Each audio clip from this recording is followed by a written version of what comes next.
సామెతలు 23వ అధ్యాయం 19వ వచనం నుంచి. అంటే కుమారుడికేనా? కుమార్తెలకు కూడా. నా కుమారుడా ఏం చేయాలంట? నీవు విని జ్ఞానము తెచ్చుకొనుము అని అంటున్నాడు. విని అని అంటే ఇది ఎవరి మాట? తండ్రి మాట. తండ్రి మాట్లాడాడు అనమాట. మాట్లాడినప్పుడు ఏమవుతుందంటే మనం దాన్ని చదివేటప్పుడు దాన్ని వింటున్నట్టు మనం, అవునా? దాన్ని మనం చదువుతున్నాము అని అంటే తండ్రి మాటని వింటున్నాం అనమాట. ఆయన మాట్లాడుతూ ఉంటాడు, ఇలా ఉండు, ఇలా ఉండొద్దు, ఇలా ఉండు, ఇలా ఉండొద్దు, ఒక మనిషి ఇలా ఉండాలి, ఇలా ఉండకూడదు, ఇలా ఉంటే గనక రేపు నాతో పాటు యుగాలు ఉంటారు. అలాగా దేవుడు మాట్లాడుతూ ఉంటాడు. తండ్రి మాట్లాడేటప్పుడు మనం వింటున్నట్టు ఇదంతా కూడా చదువుతుంటే అర్థమవుతుందండి. ఇక్కడ చేసే ఉపదేశం కావచ్చు, ఇప్పుడు ఇక్కడ చెప్పేది కూడా దాంట్లో నుంచే చెప్తాము. అది లేఖనాల ప్రకారంగా ఉందో లేదో చూసుకొని దాని ప్రకారం మన జీవితాల్లో ఇంప్లిమెంట్ చేసుకోవాలి. కాబట్టి నా కుమారుడా విను అంటున్నాడు. నీవు విని జ్ఞానము తెచ్చుకోనము అని అంటే దీన్ని మనం వినేటప్పుడు ఏమైందంట? జ్ఞానం వచ్చింది అన్నమాట. దేవుడి జ్ఞానం వచ్చింది, ఈ లోకాన్ని జయింపజేసే జ్ఞానం వచ్చింది అన్నమాట మనకి, అవునా? కాబట్టి దీన్ని విని మనం జ్ఞానం తెచ్చుకోవాలి. నీ హృదయమును యథార్థమైన త్రోవలయందు చక్కగా నడిపించుకొని. నీ హృదయమును యథార్థమైన త్రోవలయందు, అది నడవాల్సిన మార్గంలో దాన్ని చక్కగా నడిపించుకో. ఎప్పుడు? దీన్ని నువ్వు చదివినప్పుడు, అంటే వింటున్నట్టు. దీన్ని నువ్వు ఎప్పుడైతే చదువుతావో ఏమొచ్చింది అంట? మనకి జ్ఞానం వచ్చింది. అప్పుడు మన హృదయం నడవాల్సిన త్రోవలోనే నడిచింది. దీన్ని మనం చదవకపోతే మనకి జ్ఞానం రాదు. దాంట్లో స్వాభావికంగా ఉండే మూఢత్వాన్ని బట్టి ఆ హృదయం నడుచుకుంటూ ఉండిద్ది. మన శరీరం దాని ప్రకారంగా ముందుకి వెళ్తూ ఉండిద్ది అన్నమాట. ఆలోచనలు రాకే ఉండవు. వాక్యం చదివితే వచ్చేది దేవుని యొక్క ఆలోచన వచ్చింది అన్నమాట. వాక్యం చదవకపోతే ఏమైందంటే మన ఆలోచన వచ్చింది. అందరూ కూడా త్రోవ తప్పిపోయారు అని ఉంది. త్రోవ తప్పిపోవటం అంటే ఎటో వెళ్ళిపోవట్లేదండి. ఆయన చిత్తం వైపు నుంచి మన చిత్తానికి మల్లుకుంటాం, అంతే తేడా. అవ్వ కూడా త్రోవ తప్పిపోయింది. ఎలాగా? ఆయన ఇష్టం తీసి పక్కన పెట్టి ఈమె ఇష్టం నెరవేర్చుకుంది. త్రోవ తప్పిపోవటం అంటే అంతే, అవునా? ఎటేటో ఏమి వెళ్ళిపోవమో, జస్ట్ సింపుల్ దారి తప్పిపోయినట్టు కూడా తెలియదు మనకి, అంతేనా కదండి? వాక్యం చదవకుండా ఉంటే ఆటోమేటిక్గా మనకే తెలియకుండా మన ఇష్టాన్ని నెరవేర్చుకుంటా వెళ్ళిపోతూ ఉంటాం. దాన్నే త్రోవ తప్పిపోవటము అని అంటున్నాడు. కాబట్టి ఏమంటున్నాడు? నీవు చక్కగా దాన్ని చదువుకుంటా దాని ప్రకారంగా నీకు జ్ఞానం వచ్చింది. ఆ జ్ఞానం ప్రకారంగా నీ హృదయాన్ని నడవాల్సిన త్రోవలో నడుపుకో అని అంటున్నాడు. అర్థమవుతుందండి? మనం చదవకపోతే ఏమైందంట? జ్ఞానం రాదు, మన హృదయం నడవాల్సిన త్రోవలో నడవదు అని అంటున్నాడు అనమాట. Listen my son and be wise. నువ్వు ఆయన మాట, తండ్రి మాటని వింటేనే నువ్వు జ్ఞానవంతుడిగా ఉంటావు.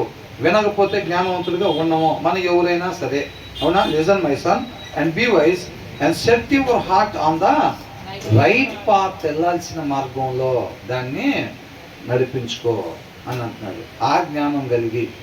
అర్థమవుతుందండి? యేసుక్రీస్తు వారు కూడా అంతే చేసింది. తండ్రి మాటని తన హృదయంలో, ఉపదేశానికంతా మన హృదయం అప్పగించాలంట. యేసయ్య ఏం చేశాడు అంటే దున్నబడిన నేలగా, ఇప్పుడు ఒకరికి మనం ఒక పాత్ర ఇచ్చామనుకోండి, ఆ పాత్ర నీట్గా లోపలంతా క్లీన్ చేసి ఇస్తాం. ఎవరైనా ఒక కళాయి లేకపోతే ఏదైనా అడిగారు అనుకోండి, ఎలా ఇస్తాం?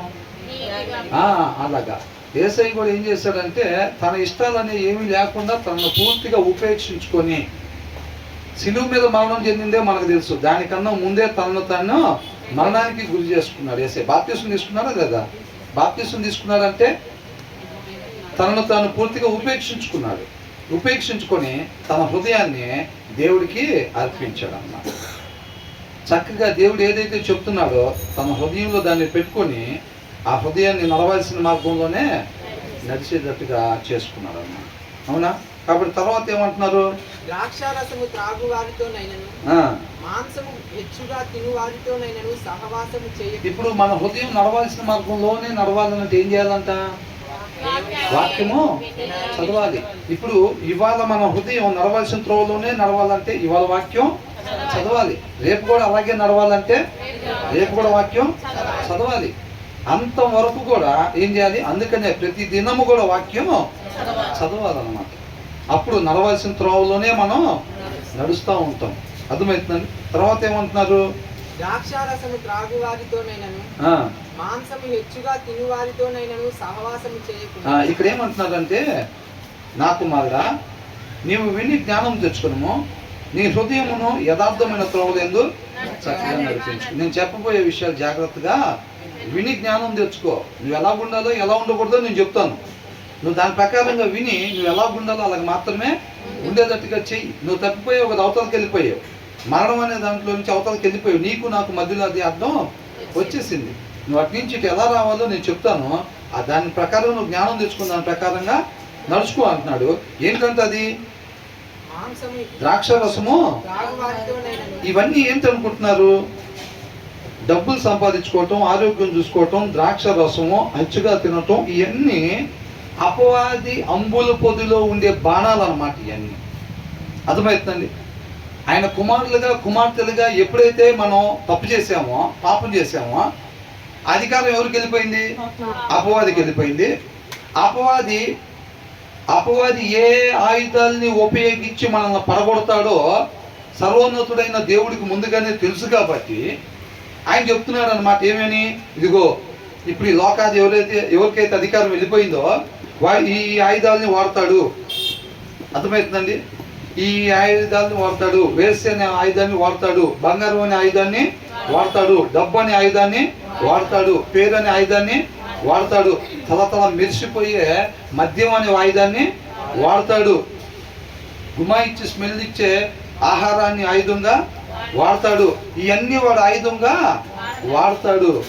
అందుకనే యవనస్తుడా, సామెతలను బాగా చదువు. వాడు నీకు ఏ ఆయుధాలు వాడతాడో నీకు ముందుగానే తెలిసిద్ది. నేను చెప్తున్నాను, చదివినప్పుడు ఏమైందంట, అపవాది చేతిలో ఆయుధాలు అయ్యో నీకు ముందుగానే తెలిసిద్ది. ఆ ఆయుధాన్ని నువ్వు ఎలా జయించాలో కూడా నేను నీకు దీంట్లో చెప్తాను. అర్థమవుతుందండి. అది తెలిసినప్పుడు ఏమైంది? ఆ జీవితం అనే పోరాటంలో ఇది ముందుకెళ్ళేటప్పుడు అపవాది ఏ ఆయుధాలు వాడతాడో తెలుసు కాబట్టి ముందుగానే ఆటోమేటిక్గా జయించేవారుగా ఉంటాడు. ఓకే, ఇది మోసపూరితమైంది అన్నమాట, ఇది ఇలాంటిది, అది అలాంటిది అనేది ముందుగానే తెలిసిద్ది. అవునా? తెలిసి ఆ టైంలో మనం ఎలాగుండాలో మనం అలాగే ఉండేవాళ్ళంగా ఉంటాము. అర్థమవుతుందండి. కాబట్టి ఇక్కడ ఏమని అంటున్నాడు? ఇవన్నీ చూడండి. ద్రాక్షారసం గురించి ఇక్కడ ఎందుకు చెబుతున్నారు అని అంటే, మన యాత్రికుని ప్రయాణంలో ఎదురయ్యే బాణాలు అన్నమాట ఇవన్నీ. అపవాది వాడే ఆయుధాలు ఇవన్నీ. వాటిని మనం ఎలా జయించాలి? ఆ పరిస్థితుల్లో నువ్వు దాటుకుని ముందుకెళ్ళాలి. ఈ హడిల్స్ అన్నీ పెడతాడు నీకు ముందు. అర్థమవుతుందండి. ఇవే సాగుతుంది. కాబట్టి ఆ జ్ఞానం కలిగి ఉండాలి. ఓకే, ఆ పరిస్థితి ఎప్పుడైతే మనకు ఎదురైద్దో, ఓకే ఇది పాము లాంటిది, ఇది కాటేసిద్ది, కాబట్టి జాగ్రత్తగా ఉండాలి. ముందే మనకు తెలిసిద్ది. మనం చదవలేదు అనుకోండి, మనకు తెలియదు, ఆ ట్రాప్లో పడతాం. ఇది అర్థమవుతుందా? కాబట్టి ఏమంటున్నాడు? ద్రాక్షారసము త్రాగువారితోనైనను మాంసం తినద్దని చెప్పట్లేదండి. ఎలాగంట? హెచ్చుగా తినువారితోనైనను అని అంటున్నాడు. అంటే అవసరానికి మించి ఏదైతే మనం తింటామో అదే మన నాశనానికి నడిపించిద్ది. అర్థమవుతుందండి. చికెన్ తినటం తప్పేం లేదండి, మటన్ తినటం తప్పులేదు, ఫిష్ తినటం తప్పులేదు. ఎంతవరకు? మన ఆత్మీయ జీవితం ఎనీ టైం సిద్ధపాటు. యుద్ధ పోరాటంలో అనుకున్నాం కదా, యుద్ధ విమానాలు ఎలాగైతే రెడీగా ఉంటాయో అలాగా మన శరీరం కావచ్చు, మనం కావచ్చు, ఎలా ఉండాలి? ఎనీ టైం సహకరించేటట్టుగా, శరీరం సహకరించేటట్టుగా దానికి ఎంతవరకు అవసరమో, పొద్దు నుంచి మధ్యాహ్నం వరకు దేవుని చిత్తాన్ని నెరవేర్చడానికి మనకి ఎంతవరకు కావాలో, ఆ శక్తికి ఎంతవరకు తినాలో అంతవరకే మనం తినేవారంగా ఉండాలి. మధ్యాహ్నం నుంచి సాయంత్రం వరకు కూడా ఎంతవరకు కావాలో అంతవరకే మనం తినేవారంగా ఉండాలి తప్ప దాని మీద ఎక్కువగా మనం ఆశ పెట్టుకోవటం, ఎక్కువగా మనం తిని శరీరం సహకరించకుండా ఉండేటట్టుగా చూసుకోకూడదు. అవునా? కాబట్టి ద్రాక్షరసం తాగువారితోనైనాను మాంసము హెచ్చుగా తినువారితోనైనాను నువ్వు అలా చెయ్యొద్దు. అట్ ద సేమ్ టైం అలా చేసే వాళ్ళతో కూడా నువ్వు సహవాసం కూడా చెయ్యొద్దు అని అంటున్నారు. ఎందుకని? నువ్వు ఆ దేశంలో, కనాన్ దేశంలో ఉండే వాళ్ళని మొత్తాన్ని నిర్మూలించు, నువ్వు వాళ్ళతో మీరు సహవాసం చేయబాకండి అని ఎందుకన్నారు? 2 రోజులు కాకపోతే 4 రోజులకైనా సరే వాళ్ళ అలవాట్లు మీరు నేర్చుకుంటారు చిన్నగా. ఆ ప్రమాదం ఉన్నది కాబట్టి. అర్థమవుతుందండి. మీకు వాళ్ళు పక్కలో బల్లాల్లాగా వాళ్ళే మీకు తయారవుతారు. కాబట్టి వాళ్ళు మీరేం చేయాలి? నిర్మూలన చేసేయండి. మీకు ఉరిగా మారుతారు వాళ్ళని రాస్తుంది. అర్థమవుతుందండి? ఉరిగా మారుతారు కాబట్టి వాళ్ళు మీరు నిర్మూలన చేసేసేయండి. అన్ని వాళ్ళతో ఫ్రెండ్షిప్ చేసినా కానీ లిమిట్ వరకే ఉంటానండి. అంత పనులమా మనం? మన సంగతి తెలుసుగా. అది మనం ఏదైనా చేయబోయామంటే అది నాశనమే అయింది. దాని ముగింపు ముందే తెలుసు మనకి. మనం ఏదన్నా చేయబోయామంటే దాని ముగింపు ముందే తెలుసు. ఏంటంటే అది నాశనం. అంతే. అర్థమవుతుందండి? బ్రదర్ అంటారు కదా, మనం చేయటం చేత అయితే ఆయన రావాల్సిన పని లేదు. ఆయన రావాల్సి వచ్చిందంటే మన వల్ల ఏమీ కాదన్న విషయం తెలుసుకొని కాముగా పూర్తిగా డ్రైవింగ్ సీట్ ఆయనకు అప్పగించి మనం ఉపేక్షించుకునేది మేలు. కాబట్టి ఏమంటున్నారు? Do not join those who drink too much wine or gorge themselves on meat అని అంటున్నారు. అంటే గాడ్స్ దెమ్సెల్స్ అని అంటే పేకల దాకా తింటారు చూసారండి. ఇప్పుడు మన స్టమక్ అను మనం తినే నోటికి మధ్యలో భాగం ఉంటుంది చూసారా, ఆ భాగం మొత్తం నింపేసేస్తారంట చిన్నగా. అర్థమవుతుందండి? అది హెచ్చుగా తినటం అంటే అవసరానికి మించి పీకలదా తినేసేందా అంటారు చూసారా, అలాగనమాట. అలా ఎందరైతే ఉంటారో వాళ్ళతో మీరు సహవాసం చేయబాకండి. ఇప్పుడు ఫర్ ఎగ్జాంపుల్ ఇద్దరు ఉన్నారండి. ఒక లైట్గా తినేవాడు, అవసరమైనంత వరకు తినేవాడు, ఒకడేమో అవసరానికి మించి తినేవాడు. ఇద్దరు ఉన్నప్పుడు అదే ఆకలి వేస్తున్నారు ఏదైనా తెచ్చుకుందామని అంటే అది ఏం చేస్తాడంటే ఆటోమేటిక్గా తన దృష్టిలో పెట్టుకొని ఇద్దరు అంత తినడానికి ఎంత కావాలో అంత తీసుకొస్తాడు. అంత తీసుకొచ్చి మన ముందు పెడతాడు. సరే ఇద్దరు కలిసి ఏదైనా టిఫిన్ చేద్దామా అంటే 4 ప్లేట్లు తెస్తాడు. ఎన్ని తెస్తాడు? 4 ప్లేట్లు తెస్తాడు. 4 ప్లేట్లు తీసుకొస్తాడు. ఆఫీస్లో ఉన్నా సరే, ఎక్కడ ఉన్నా, ఇంటి దగ్గర ఉన్నా 4 ప్లేట్లు తీసుకొచ్చి అక్కడ పెడతాడు. మనం ఏం చేస్తాం? ఒక ప్లేట్ సరిపోయింది వాస్తవానికి, అవునా? ఈవినింగ్ డిన్నర్ దాకా ఒక ప్లేట్ సరిపోయింది. స్నాక్స్ టైంలో 4ంటికి అట్లా టీ తాగటానికి.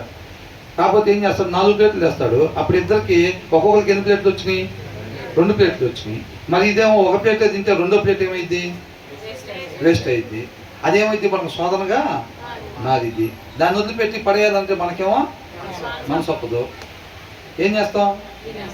ఆ పూట హృదయంలో వాక్యం బలహీనంగా ఉంటే ఏం చేస్తాం? ఆటోమేటిక్ దాన్ని తింటాం. తినేసి బోదరుగా చేసుకుని కళ్ళు ఇంటికి వెళ్ళిపోతామా లేదా? అట్లా వెళ్ళిపోతాం.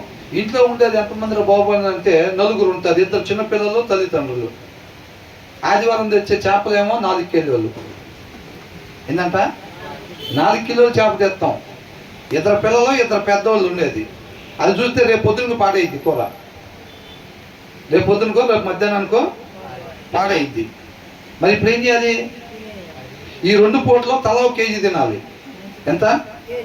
పిల్లలు ఒక 30 కేజీ తిన్నా తల్లి తండ్రి ఎంత తినాలి? 1.5 కేజీ తినాలి.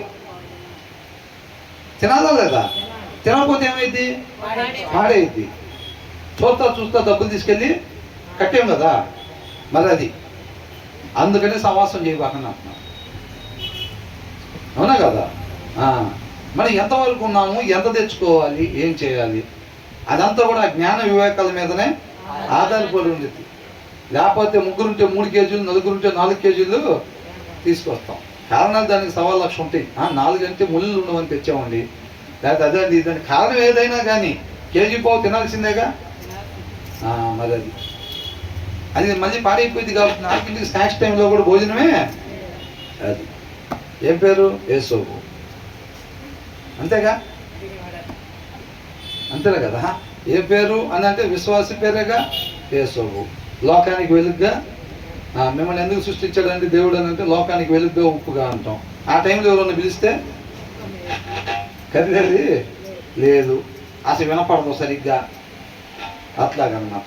మొత్తం ఫ్యాట్ పట్టేసి ఉండిద్ది. అట్లా ఒక 4-5 సార్లు, ఒక 20 సార్లు తిందామంటే శుభ్రంగా ఫ్యాట్ పట్టేసి ఉండిద్ది మొత్తం. అవునా కదా? అందుకనే అంటున్నాడు. కాబట్టి నీకెందుకు ఆ తలకాయ నొప్పి? నువ్వు ఏ పూట బలహీనంగా ఉన్నావో ఆ పూట ఆటోమేటిక్గా పడిపోతావు నువ్వు. వాడు తీసుకొస్తాడు, 4 ప్లేట్లు తెస్తాడు. భోజనం తీసుకురారా అంటే 1/2 బిర్యానీ కాకుండా 2 బిర్యానీలు తెస్తాడు. ఒక్కొక్కటి 2 తినేటట్టు ఉండిద్ది. చూస్తా అట్లా ఎన్ని రోజులు నిలబడతాం? అందుకని అసలు నువ్వు వాళ్ళతో కలవబాక. అట్లాంటి వాళ్ళతో నేను లిమిట్గానే ఉంటాను, తీసుకోవాల్సినంత వరకే తీసుకుంటాను అంటే అది అయ్యే పని కాదనమాట. చాలామంది అందుకే సీరియల్ చూసినా మేము మంచిగా తీసుకుంటాం దాంట్లో అంటారు. అనుకుంటారు అంతే. అట్లాగా ఆల్రెడీ వెళ్ళకూడని ఆల్రెడీ వెళ్ళిపోయి అల్మార్లో లోపల స్టోరేజ్ ఉండిద్ది అనమాట.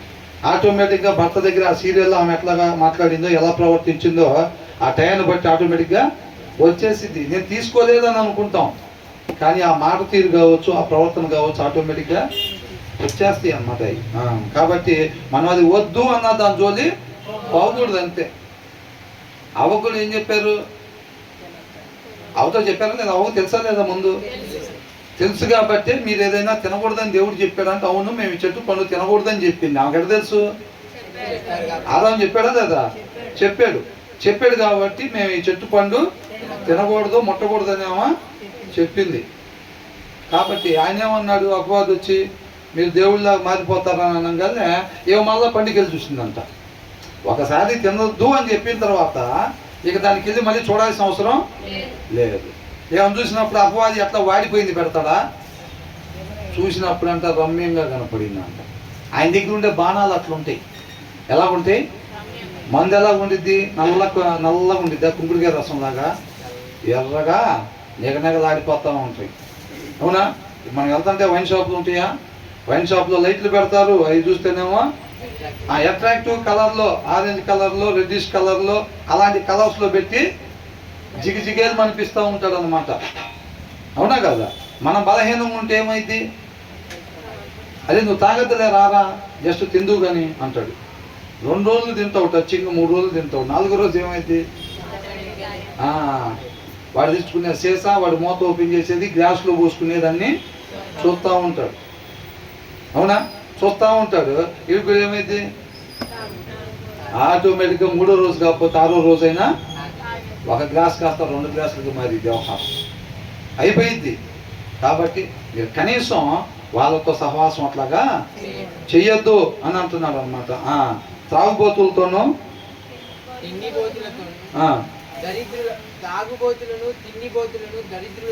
ఏమవుతారంట? వాళ్ళిద్దరు దరిద్రులు అవుతారంట. ఏ దరిద్రులు? ఆత్మీయ దరిద్రులు అనమాట. అర్థమవుతుందండి?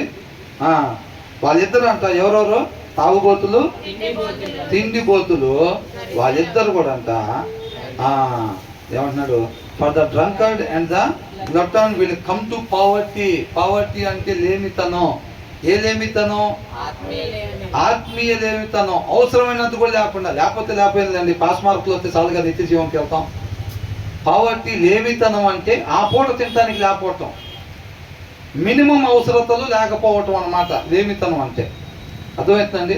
అంటే ఆ పూట వండుకొని తినడానికి లేదు, అదేనమాట. అట్లా అయిపోతారు. అంటే నిత్య జీవానికి అవసరమైన ఆత్మీయత ఏదైతే ఉంటుందో ఆ ఆత్మీయత లేకుండా దరిద్రులుగా అయిపోతారు. ఎవరెవరు? తాగుబోతులు, ఈ తిండిబోతులు ఎవరైతే ఉన్నారో వాళ్ళిద్దరు కూడా నిత్య జీవానికి అర్హత లేకుండా పోయింది. మనం ఏం చేస్తామనంటే, తాగుడా పెద్ద పాపం, అది మేము అసలు ఎవరు చేయమండి, తాగుడు అనేది చేయం. అవునా? నలుగురికి 4 కేజీలు తిని మా దారి మేము బతుకుతాం మత్తుగా. ఆ రెండింటిని ఎందుకు ముడేశారండి? తాగుబోతులను, తిండిబోతులను. ఏం తేడా లేదు అక్కడ. అర్థమవుతుందండి? ఇప్పుడు దగ్గుకి సిరప్, ట్యాబ్లెట్లు 2 ఉంటాయి తెలుసుగా. సిరప్ వేసినా కానీ దగ్గు తగ్గిద్ది, ట్యాబ్లెట్ అయినా తగ్గిద్ది. ఇప్పుడు ఇది కూడా ఈ లిక్విడ్ తాగినప్పుడు ఏమైంది? మత్తు వచ్చిద్ది. ఈ సాలిడ్ తింటే ఏమైంది? ఈ సాలిడ్ తిన్నా కానీ మత్తే వచ్చింది. అర్థమవుతుందండి? మత్తు వచ్చింది. శరీరానికి బాగా బలమైన ఆహారం అవసరానికి మించి పెట్టినప్పుడు ఏమవుతుందంటే అది ఆత్మ మీద జయాన్ని తీసుకొచ్చుకునే పరిస్థితి వచ్చింది. అది కోరికలు, నానా రకాల కోరికలు కోరుకుంటూ ఉండిద్ది అనమాట. దానికి అంత పెట్టడం ఎందుకు? ఆ కోరికలన్నీ జయించే శోధన మనకెందుకు? అవసరమైనంత వరకే పెట్టామనుకో సరిపోయింది కదా. పరిశుద్ధాత్మ దేవుడు చక్కగా ప్రార్థన చేసుకోమని చెప్తా ఉంటే మనం ప్రార్థన చేసుకుంటాక శరీరం సహకరించాలి. మనం తినేసా కుర్చీలో కూర్చుంటాం, ప్రార్థన చేసుకుంటే బాగుండని చెప్పి ప్రేరేపణ ఉండేది మనకి. ఆ కుర్చీలో నుంచి లేకపోటాకి శరీరం ఏమో సహకరించాలి. అర్థమైందండి? మంచం మీద పడుకొని ఉంటాం, మనకు అట్లా ప్రేరేపణ వచ్చింది. ఆ మంచం మీద నుంచి లేచి రావాలంటే శరీరం సహకరించదు. అట్లా ఉండిద్ది అనమాట. కాబట్టి మనం అంతా ఆ జోలు పోకూడదు. అట్లా ఉంటే మనం లేమికి గురయ్యే వాళ్ళంగా ఉంటాము. అండ్ స్లంబర్ వీళ్ళు క్లాత్ దెమ్ విత్ ర్యాగ్స్ అని అంటున్నాడు. ఏమని ఇచ్చాడు? నిద్రమత్తు ఆ. చింపి గుడ్డలు ధరించుటకు నిద్రమత్తు ఈ రెండింటికి ఏమొచ్చిందంటే మందు తాగే వాళ్ళకి సొగం కళ్ళు అరుపుతూ ఉంటారు. అవునా? మీరు ఫుల్గా తిన్న వాళ్ళని కూడా చూడండి, వాళ్ళు కూడా ఏం చేస్తారు, వాళ్ళు కూడా సొగం కళ్ళు అరుపుతూ ఉంటారు. అర్థమవుతుందండి? వాళ్ళకు కూడా ఇంకంత వాళ్ళు వీళ్ళు ఇంచుమించు ఒకటేలా ఉంటారు. వీళ్ళేమో కొద్దిగా బయటికి కనపడతారు, వాళ్ళేమో లోపల ఉంటారు. అట్లా లోపల ఉంటారు. బ్రదర్ ఇక్కడ దాకా వెళ్ళొద్దాం రండి, సిస్టర్ ఇక్కడ దాకా వెళ్ళొద్దాం రండి అంటే తిన్న తర్వాత అబ్బో ఇప్పుడు మన వల్ల కాదండి, ఇప్పుడు మన వల్ల కాదు. ఇక్కడ నుంచి ఆ బెడ్రూమ్లో మంచం దగ్గర కూడా అటు ఇటు అనుకుంటేది పడుకోవాల్సిందే. తినే వాళ్ళైతే లోపల ఉండేది అట్లాగా, తాగే వాళ్ళకైతే బయటికే అట్లా వెళ్తారనమాట. కాబట్టి వాళ్ళ పరిస్థితి ఎలా ఉంటుందంట, నిద్రమత్తు చింపి గుడ్డలు ధరించుటకు కారణమగును. చింపి గుడ్డలు ఎవరు కట్టుకుంటారు? లేని వాళ్ళు, పేదవాళ్ళు. అర్థమవుతుందండి? ఆత్మీయత లేని వాళ్ళకి ఆత్మీయ జీవితంలో అట్లా అయిపోయింది అనమాట పరిస్థితి. ఈ రెండింటి వల్ల వచ్చేది ఏంటంటే నిద్రమత్తు, స్లంబర్ అని అంటున్నారు. అర్థమవుతుందండి? డ్రౌసినెస్ అని ఉంది. అవునా? ఆ మంపు అనమాట, ఆ నిద్రపోయే మంపు ఉంటుంది చూసారండి, అది తిన్న తర్వాత మత్తు ఎక్కిద్ది కదా, ఆ మత్తు వీళ్ళ చింపి గుడ్డలు ధరించుకునేటట్టుగా చేసిద్ది. అలా మంపు ఎక్కేటట్టుగా తినబాకండి అని అంటున్నాడు. అర్థమవుతుందండి? అవసరమైనంత వరకే తినాలిలే కానీ మంపు వచ్చేటట్టుగా తినబాకండి. ఆ జ్ఞానం వివేకాలు మనం అక్కడికి వెళ్ళినప్పుడు ఎంత తెచ్చుకోవాలి, ప్లేట్లో ఎంత పెట్టుకోవాలి, ఎంతవరకు తినాలి. అర్థమవుతుందండి? సాల్మన్ ఫిష్ అంటే తెలుసు కదా, అది చాలా కాస్ట్లీ, హెల్త్కి చాలా మంచిది. ఒకసారి ఒక పాస్టర్ గారు మా ఇంటి దగ్గరికి వస్తే, నాకు అసలు రాదనుకోండి, బ్రదర్ కూడా రాదని చెప్పారు, కానీ బాగా కష్టపడి ఆ సాల్మన్ ఫిష్ చక్కగా ఫ్రై చేసి దయచేయండి ఇక్కడ మెసేజ్ చెప్తాను వస్తుంటే పెట్టాం. పెడితే చాలా పీసులు, ఒక్క పీస్ వేస్తే ఆ పీస్లో సగం తిని సగం మిగిలిచ్చాడు ఆయన. ఇంత పీసు ఒకటి వేస్తే సగమే తిన్నాడు. అది చాలా మంచిది సాల్మన్ ఫిష్ అంటే. ఆయన చెప్తున్నాడు దాని ఉపయోగాలు, ఇది చాలా మంచిదండి, దీనివల్ల ఈ విటమిన్ ఇట్లా ఉంటుంది అట్లా ఉంటుంది అని చెప్పాడు. కానీ ఎంత తిన్నాడంట? సగమే తిన్నాడు. అది మిగతా వాటి సంగతి అర్థమైందండి. అసలు సగం తినప్పుడు మాకు ఆశ్చర్యం కలిగింది. లోకంలో ఇట్లా ఉండదే అని అనుకున్నాం. లోకంలో ఇలా ఉండదే, అసలు ఎక్కడ ఆపరే ఇట్లాగా అనుకున్నాం. ఒక విశ్వాసకి లోకానికి క్వైట్ ఆపోజిట్ ఉండాలి ఎప్పుడైనా. మనం నిజంగా వాక్యానుసారంగా ఉంటే అవాక్య అవుతాడు, ఈడోడు ఎట్లా ఉన్నాడు అని అనుకుంటాడు. దావీదుని చూస్తే సౌలు కనిపించిందా లేదా? ఎవరికైనా సరే వాక్యానుసారంగా ఉండే వాళ్ళకి అంతే అనిపించింది. ఆ దినాల్లో ప్రవక్తలు మాట్లాడే మాటలు చూస్తే కూడా అప్పుడున్న రాజులకి అసలు ఇదేంటి ఇట్లా చెప్తున్నాడు అని అనుకునేవాళ్ళు అనమాట. అది జరగని పనులని అనుకునేవాళ్ళు. కానీ ఎలా తెలిసింది వీళ్ళకి ఇది? అట్లా అవాక్ అయ్యే పరిస్థితిగా ఉండేది. ఇంత పీసేస్తే సగం తిన్నాడు. ఎందుకని?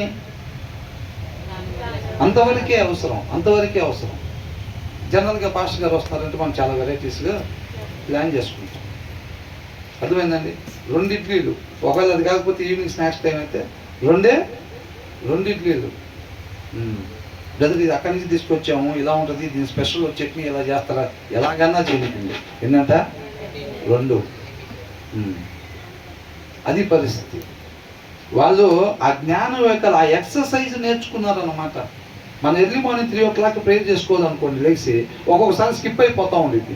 స్కిప్ అయిపోతున్నా సరే దాన్ని ఏం చేయాలి, మనం ఒక అలవాటుగా మనం చేసుకోవాలి. దాని మీద ఎక్సర్సైజ్ చేయాలన్నమాట. ఒక అలవాటు, మన జీవిత అలవాటుగా దాన్ని మార్చుకోవాలి. వాటిని మనం కొన్ని ఒక సాధనలాగా నేర్చుకోవాలన్నమాట. క్రైస్తవ్యం అంటే నీళ్ళలో మునిగి లేవగానే ఒక్కసారి మారిపోయినా ఇందాక మచ్చలన్నీ పోయినాయి కదా, అట్లా ఏం ఉండదండి. ఆయన ఏం చేస్తారంటే మన జీవితం మీద అధికారం ఆయనకు అప్పగిస్తాం. ప్రభువా నేను ఎందుకోసం సృష్టించావు, దాని కొరకే నేను జీవిద్దామని ఆశపడుతున్నాను, నా జీవితం మీద అధికారం నీకు ఇస్తున్నాను అని అది సింబాలిక్గా తెలియపరచటమే నీళ్ళలో మునిగి లేకపోవటం, బాప్తిసం.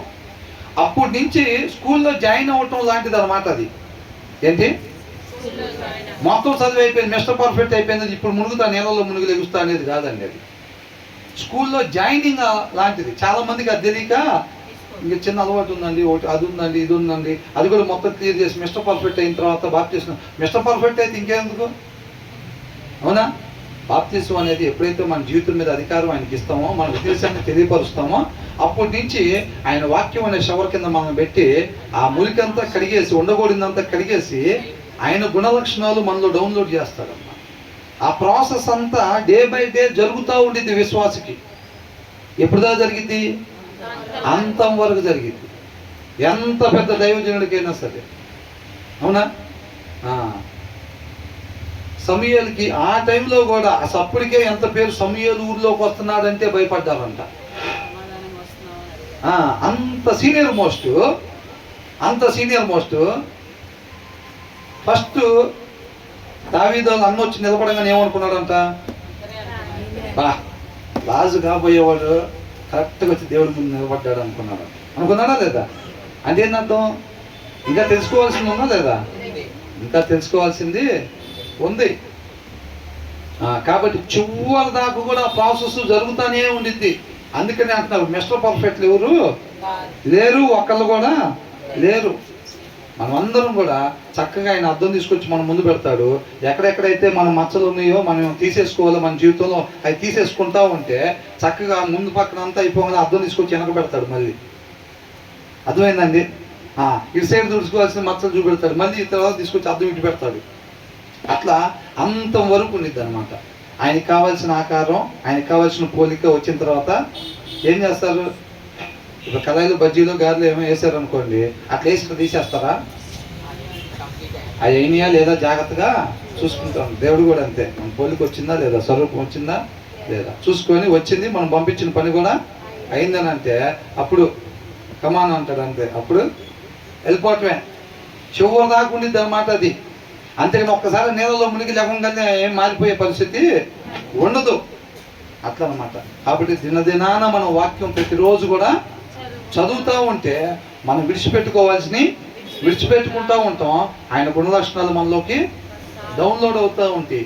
ఒక్కసారిగా ఫోటో తీసినట్టుగా ఇట్లా మారిపోం. ఆయనలాగా, ఆయన స్వరూపంలోకి ఒక్కసారిగా ఇట్లా మారిపోం. ఏమి అది నిదానంగా వచ్చింది అన్నమాట ఆయన ఆకారం. అర్థమవుతుందండి? దాన్ని జ్ఞాపకం పెట్టుకోవాలి. దాని ఓర్పు, సహనం చాలా ముఖ్యం. కాబట్టి అవి జాగ్రత్తగా మనం చూసుకోవాలి. తర్వాత ఏమంటున్నారు? ఇంకా నిన్ను కనిన నీ తండ్రి ఉపదేశం అంగీకరించుము. ఏమంటున్నారు? ఈ 3 వచనాలు ఒక సామెత కిందండి. ఇది 19:20. మనం కానీ ఆయన మాటలు వినకపోతే, వాక్యము చదవకపోతే మనకి జ్ఞానము రాదు. మన హృదయం ఉండాల్సిన మార్గంలో ఉండకపోతే ఏమైందంటే మనకే తెలియకుండా ద్రాక్ష రసం తాగే వాళ్ళతో స్నేహం చేస్తాము, హెచ్చుగా తినే వాళ్ళతో స్నేహం చేస్తాము. ఆ జ్ఞానం, ఆ వివేకాలు మనలో ఉన్నాయి అనుకోండి, మనకు అర్థమైపోయింది. ఎప్పుడైతే వాక్యంలో వద్దు అన్నది ఎవరి దగ్గర అయితే కనపడిద్దో, ఇది వాక్యానికి విరుద్ధంగా ఉంది, కాబట్టి మనం జాగ్రత్త పడాలి అనేది మనం చూసుకుంటూ ఉంటాం అన్నమాట. తర్వాత ఏమంటున్నారు? నిన్ను కనిన నీ తండ్రి ఉపదేశం అంగీకరించుము. నీ తల్లి ముదిమియందు ఆమెను నిర్లక్ష్యము చేయకుము. లిసన్ టు యువర్ ఫాదర్ అని అంటున్నారు. మన సృష్టికర్త మాట ఇది. అట్ ద సేమ్ టైం లోకంలో ఉండే తల్లిదండ్రులు కూడా వర్తించింది. దేవుడు మన సృష్టికర్త ఎవరు? దేవుడు కదా. కాబట్టి లిసన్ టు యువర్ ఫాదర్. దేవుడు ఏం చెప్తున్నాడు? ఇది దీంట్లో ఉంది. దాన్ని ఏం చేయాలంటే మనం వినాలి. అర్థమవుతుందండి? వింటాం అంటే జస్ట్ చెవులతో వింటాం కాదండి. దాన్ని శ్రద్ధ కలిగి నువ్వేం చేయాలో నేను చెప్తాను, దాని ప్రకారంగా నువ్వు చెయ్యి. ఆ శ్రద్ధ కలిగి వినాలి. Listen to your father who gave you life. నీకెవరైతే ఈ జీవితాన్ని ఇచ్చారో ఆయన యొక్క మాటని విను, ఆలకించు. అట్లా విన్నప్పుడు ఏమొచ్చిందంట? జ్ఞానం వచ్చింది. తర్వాత ఏమంటున్నారు? తెలుగులో చదవండి. నీ తల్లి ముదిమియందు ఆమెను నిర్లక్ష్యము చేయకుము. కాబట్టి నా తల్లియు నీవే, నా తండ్రియు నీవే. కాబట్టి చక్కగా ఆయన మాట మనం వినేవారంగా ఉండాలి. ఆ జ్ఞానం చొప్పున మనం నడుచుకోవాలన్నమాట. కాబట్టి ఈ లోకంలో ఉండే తల్లిదండ్రులను కూడా మనం చక్కగా ఏదైతే దేవుడు చెప్తున్నాడో దాని ప్రకారం మనం నడుచుకునే వారం ఉండాలి. నీ తల్లి ముదిమియందు ఆమెను నిర్లక్ష్యము చేయకుమో. కానీ లోకంలో చూస్తే చాలా చోట్ల ఎట్లా ఉంది? తల్లిదండ్రులను విడిచిపెట్టి భార్యని అని బైబిల్లోనే రాస్తుంది. కాబట్టి వాళ్ళు ఎక్కడుంటే మనకెందుకు లేదనుకుంటాం. అవునా కదా? మనకెందుకులే అనుకుంటాం. లోకంలో భయంకరంగా కనపడుతుంది పరిస్థితి. అనేక మంది విశ్వాసులు ఉన్నారు, చర్చిలు సరిపోట్ల, చీకటి మాత్రం ఇంకా ఎంత ఉంది. ఒక మంచి కుటుంబం మాదిరి కనపరిచే కుటుంబాలు ఎడిపోయినాయండి. అవునా? పిల్లలు ఒక దగ్గర ఉంటే తల్లిదండ్రులు ఒక దగ్గర. ఎందుకు? ఖచ్చితంగా వివాహం జరిగిన తర్వాతే జరిగింది, చూడండి అది. అవునా కదా? పాస్టర్ గారు ఇళ్ళల్లో కూడా ఉన్నాయి చాలా చోట్ల. వాళ్ళంతకుముందు చక్కగా కలిసే ఉంటారు. వివాహం జరిగిన తర్వాత చర్చికి పోయి అమ్మాయిని చూసే పెళ్లి చేసుకుంటారు.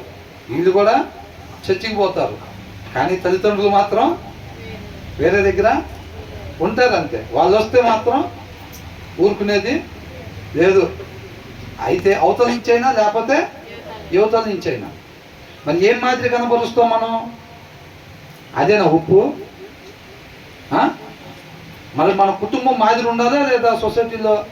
మరి ఉండాలంటే క్రైస్తవ యొక్క పిల్లలకి వాళ్ళ తల్లిదండ్రులు ఎవరితో పాటు ఉండాలి? పిల్లలతో పాటు ఉండాలి అంతే. అవునా కదా? మగపిల్లల బాధ్యత అది. అవునా కదా? ఆడపిల్లలు అంటే వేరే వాళ్ళ ఇంటికి వెళ్తారు కాబట్టి అక్కడికి వెళ్ళిన తర్వాత ఒకవేళ తల్లిదండ్రులు వెళ్తే వాళ్ళు మంచి చెడు చూసుకోవాల్సిన బాధ్యత వాళ్ళకు ఉంది. అట్ ద సేమ్ టైం మగపిల్లలు అయితే తల్లిదండ్రులు కంపల్సరీగా ఆ మగపిల్లలతో పాటు ఉండాలి. ఆ మాదిరిని కనపరిచే వారు ఉండాలి. 80% ఆఫ్ ద క్రిస్టియన్ ఫ్యామిలీస్లో అది లేదు. వాళ్ళు ఏమనుకుంటారు, ఒక రకంగా చూస్తే మిగతా వాళ్ళ కుటుంబాల్లో కనపడుతుంది, ఎక్కువ వాళ్ళు కలిసి ఉంటాం. అవునండి. మాది ఇప్పుడు కూడా ఉమ్మడి కుటుంబం అండి అంటారు వాళ్ళు. మన దగ్గర కానీ లోకానికి వెలుగు ఉప్పు ఎవరంట? మనము. చదువుకోవటం వరకు, చెవులతో వినటం వరకు లోకానికి మేము వెలుగు ఉప్పు. నిజ జీవితానికి వస్తే మనకన్నా వాళ్ళే చాలా బెటర్గా ఉండే పరిస్థితి సొసైటీలో కనపడుతుంది. కుటుంబ స్థితి చూడండి ఎలాగుందో. క్రైస్తవ కుటుంబాల స్థితి ఎలాగుందో చూడండి. మనం మంచి మాదిరిగా ఉండేవారంగా మనం ఉండాలే, కానీ పరిస్థితులు ఎలాగా దారితీస్తున్నాయో చూడండి. కాబట్టి ముదిము వచ్చినప్పుడు అంటే ఎక్కడో ఉన్నప్పుడు బాగలేదన్న చెవును పడితే ట్యాబ్లెట్లకు డబ్బులు ఇవ్వటం, లేకపోతే ఆమె చనిపోయిందని వినపడంగానే మిగతా కార్యక్రమాలకి చూసుకోవటం, అదే చూడటం అంటే అది కాదండి. అవునా? కాబట్టి ఒక మంచి మాదిరిని మనం తర్వాత వారికి కూడా కనపరచాల్సిన బాధ్యత మన మీద ఉంది. మనిషి ఉండాల్సిన రీతిగా మనం ఉండాలన్నమాట. తర్వాత ఏమంటున్నారు? సత్యమును దాని కొని ఉంచుకొనుము, జ్ఞానమును ఉపదేశమును వివేకమును కొని ఉంచుకొనుము. ఏం చేయాలంట? సత్యమును అమ్మివేయక దాన్ని కొని ఉంచుకొనుము, జ్ఞానమును ఉపదేశమును వివేకమును కొని ఉంచుకొనుము. ఎట్లా ఉంటాం?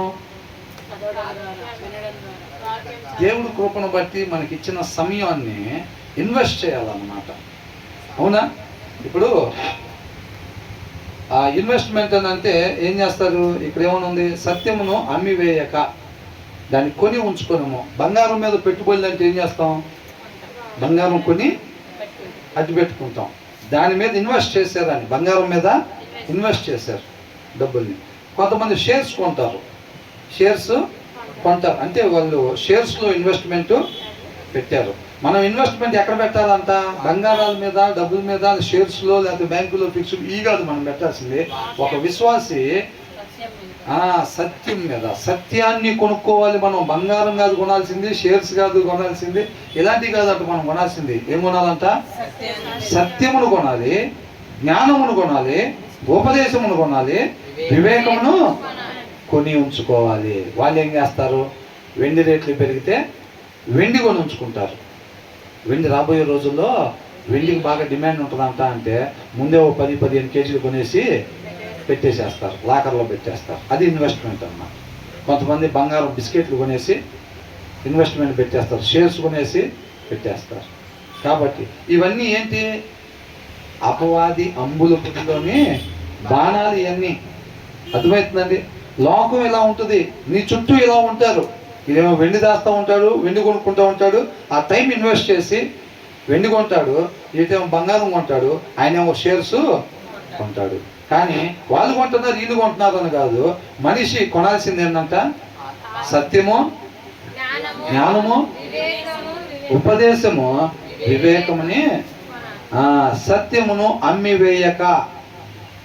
అర్థమవుతుందండి? ఇప్పుడు బాగా ఈ లోకంలో ఉండేది డబ్బులు వస్తాయి అనుకోండి, మనకి లాభం రావాలి, ఈ లోకంలో డబ్బులు సంపాదించాలి, బంగారం బాగా కొనాలి, గొప్పోళం అవ్వాలి అంటే ఏం చేస్తాం? న్యాయాన్ని అమ్మేస్తారన్నమాట.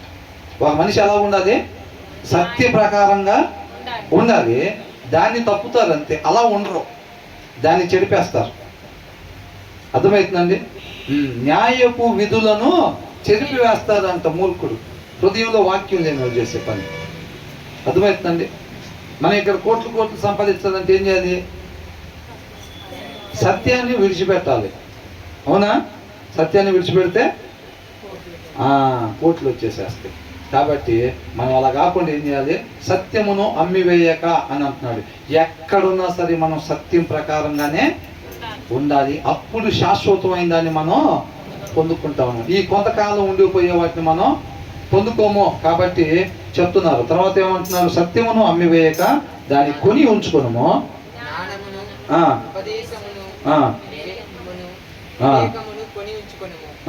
Invest in truth and never sell it. Invest in wisdom, invest in instruction, invest in understanding అని అంటున్నారు. అర్థమవుతుందండి? వాటిలో మనం ఇన్వెస్ట్ చేయాలి తప్ప వీటిలో మనం ఇన్వెస్ట్ చేసే వారంగా ఉండకూడదు అని అంటున్నాడు. తర్వాత వచ్చిన వాళ్ళు ఏమనుంది? నీతిమంతుని తండ్రికి అధిక సంతోషము కలుగును. నీతిమంతుని తండ్రి కంట అధిక సంతోషము కలిగిద్ది. ఇప్పుడు మన సృష్టికర్త దేవుడైతే మన నీతిమంతుడు, వాక్యాన్ని అనుసరించేవాడు, మనిషి ఉండాల్సిన రీతిగా ఉండేవాడు. అలా ఉంటేనంట మన తండ్రికి ఏమైందంట? సంతోషము కలుగును. దేవుణ్ణి సంతోష పెట్టడం అంటే ఎంత ఆనందం అండి. అవునా? స్నేహితుడి కళ్ళలో ఆనందం చూస్తాక మరలు చేసేవాళ్ళు ఉన్నారా లేదా? మా మదర్కి నేను డాక్టర్ అవ్వాలని ఇష్టం అని అంటే వాళ్ళ మదర్ని సంతోష పెట్టాలని ఈయనేం చేస్తాడు? నన్ను ఎందుకు దేవుడు సృష్టించాడు అనేది పక్కన పెట్టి 50% నేను డాక్టర్ అవ్వి మా మదర్ని సంతోష పెట్టాలి. మా డాడీ ఇది అనుకుంటున్నాడు, మా డాడీని సంతోష పెట్టాలి. అట్లాగా అనుకుంటూ ఉంటారు. సరైన తల్లిదండ్రులు ఏమనుకుంటారు? ఎప్పుడు సంతోషపడతారంట? వాళ్ళ పిల్లలు వాక్యాన్ని అనుసరిస్తున్నారు అనే విషయం తెలిసినప్పుడు ఆ తల్లిదండ్రులు మీ అబ్బాయి మనిషి ఎలా ఉండాలో అలాగే జీవిస్తున్నాడు అన్న విషయం తెలిసినప్పుడంట అప్పుడు ఆ తల్లిదండ్రులకు నిజమైన సంతోషము అని అంటున్నాడు. కాబట్టి మనకెందుకు చెప్తున్నారు ఈ విషయం? మనం ఆ తండ్రిని సంతోష పెట్టాలి అంటే మనం ఎలా ఉండాలంట? నీతిమంతుడిగా. పండు తినొద్దని అంటే తిన్నప్పుడు దేవుడు బాధపడి ఉంటాడా? సంతోషపడి ఉంటాడా? బాధపడ్డాడు. అప్పుడు తినకుండా ఉంటే సంతోషపడేవాడు. అవునా కదా? కాబట్టి ఇక్కడ ఏమంటున్నాడు? నీతిమంతుడు తండ్రికి అధిక సంతోషము కలుగును. జ్ఞానము గలవాణిని కనినవాడు వాని వలన ఆనందము నొందును. జ్ఞానము గలవాణిని అన్నట్టు. జ్ఞానం ఎలా వచ్చింది? వాక్యము చక్కగా చదువుతా ఉంటే ఆ జ్ఞానం మనకి కలిగిద్ది. అప్పుడేంటంటే ఏం చేయాలో ఏం చేయకూడదో మనకి తెలుస్తూ ఉండిద్ది అనమాట. అర్థమవుతుందండి? వాక్యం చదవకుండా దాని ప్రకారంగా ఉందాం అనుకునే వాళ్ళకి అది జరిగే పని కాదు. వాళ్ళందరూ ఈ కోట్లు వేసుకునే వాళ్ళు. ఏ కోట్లు? ఆత్మీయ కోట్లు. విశ్వాసాన్ని ముసుగు వేసుకుంటారు. ఎవరంటే వాక్యం చదవకుండా దాని ప్రకారం ఉందాం అనుకునే వాళ్ళు. అర్థమవుతుందండి? అది ఎలా తయారైద్ది అంటే అసలు వాక్యం చదవటం ద్వారానే అది తయారైద్ది అనమాట. అది అర్థమవుతుందా? తర్వాత ఏమంటున్నారు ఇంకా? నీ తల్లిదండ్రులను నీవు సంతోష పెట్టవలెను, నిన్ను కనిన తల్లిని ఆనందపరచవలెను. చూసారని? నీ తల్లిదండ్రులను నీవు సంతోష పెట్టవాలని. ఎప్పుడు సంతోషపడతారంట వాళ్ళు? వాళ్ళ కుమారులు కుమార్తెలు వాక్యానుసారంగా నడుచుకుంటున్నారన్న విషయం తెలిసినప్పుడు వాళ్ళు సంతోషపడేవారుగా ఉంటారు. కాబట్టి మనం అలాగా నడుచుకోమని దేవుడు చెప్తా ఉన్నాడు. నిన్ను కనిన తల్లిని ఆనందపరచవలెను. ఈ 4 వచనాలు కూడా ఒక సామెతకు సంబంధించినవి అన్నమాట. ఇందాక చెప్పిన 3 విషయాలు ఒకదానికి, ఈ 4 విషయాలు కూడా ఒకదానికి చెప్పబడతా ఉన్నాయి అన్నమాట. తర్వాత ఏమంటున్నారు? నా కుమారుడా, నీ హృదయమును నాకిమ్ము. ఏమి ఇవ్వాలంట? హృదయం. కానుకలు కాదా? హృదయం కావాలంటున్నారు. మనం ఏం చేస్తాం? 10 నిమిషాలు ప్రార్థన జరిపోయిందా? 2 పాటలు లేకపోతే ఇట్లా అనుకుంటాం. కాబట్టి దేవుడు ఏమంటున్నాడు?